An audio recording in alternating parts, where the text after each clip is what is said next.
Simla Agreement 1972. That's what we are going to discuss. We will discuss only the important topics: what, when, why and where.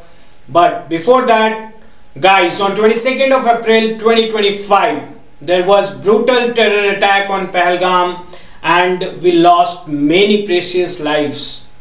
Well, after that, India decided to cancel the Indus Water Treaty, and in retaliation, we see that Simla Agreement is cancelled by Pakistan.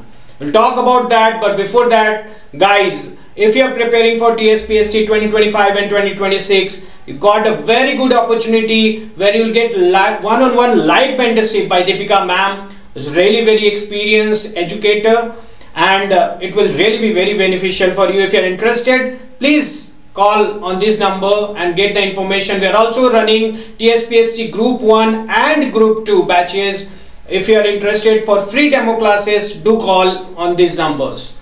Guys, moving ahead to our topic about the Simla Agreement, why it is in the news. As we talked, India, in the retaliation of the Pahalgam terror attack, cancelled the Indus Water Treaty.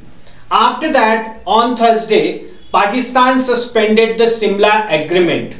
The Simla Agreement obviously was in between India and Pakistan. Guys, what was this Simla Agreement? The Simla Agreement was a bilateral treaty signed between whom? Signed between India and Pakistan on 2nd July 1972. Okay, it was signed between the Prime Minister of India, Indira Gandhi, and the President of Pakistan, Zulfikar Ali Bhutto. Guys, this was also the agreement after which we saw the creation of Bangladesh. The same Bangladesh whom we created are showing eyes to us. Well, we'll talk about that later. Why was it signed? To restore peace between India and Pakistan after the 1970 war. That was one very important reason. We didn't wanted the conflict to go on. Number two reason was for the framework for future relations. Number three, we wanted that all the disputes between India and Pakistan should be solved bilaterally. None like what Pakistan wanted. They wanted the intervention of the UN, they wanted the intervention of the USA, they wanted a third party to mediate, but we never wanted, especially in the issue of Kashmir. And also it was signed for the return of prisoners of war, especially Pakistan's many military was captured as prisoners of war and they wanted it to be returned. When and where it took place, as we have discussed, it took place 2nd July 1972 in Simla, the capital of Himachal Pradesh, India. Guys, how did it happen? Well, as we have discussed, it was signed between Indira Gandhi and Zulfikar Ali Bhutto, the president of Pakistan, and the tensed political climate was to be normalized. That was the reason why it was done, and also peaceful resolution and the line of control, the LOC, was not to be altered. It was tried to be kept the very same. Key points that we can take from this Simla Agreement: number one, both sides agreed to resolve issues bilaterally and peacefully. Number two, line of control was defined and both sides agreed to respect it. Number three, no third party like the UN involvement in resolving Kashmir. Number four, diplomatic ties were to be restored. Number five, commitment to non-aggression and mutual respect of each other. And number six, return of 93,000 Pakistani prisoners of war by India and territorial adjustment. This itself speaks who was at winning position.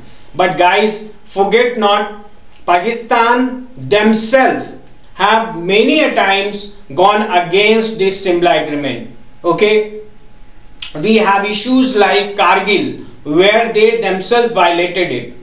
In recent developments and impact, what we see that India has often cited that the Simla Agreement is allowing India and Pakistan to reject any third party mediation. Okay, but Pakistan in recent times wanted what? They wanted that they make the issue of Kashmir internationalized. Okay, otherwise they are not getting any hope to getting their disbelief of getting Kashmir back. And post the revocation of Article 317 in 2019, as you know, that was somewhere or the other hitting hammer on the nail, and Pakistan claimed that India violated the agreement. But before that, if you remember, while the Kargil war, we have already seen that Pakistan violating the Simla Agreement. Short-term success of the agreement was what? For short term we had the normalcy period. In long term, what we saw that conflicts like the Kargil war and other conflicts were there already. And number 3, we saw LOC still a tense zone with ceasefire violations going again and again. So guys, this was the Simla Agreement.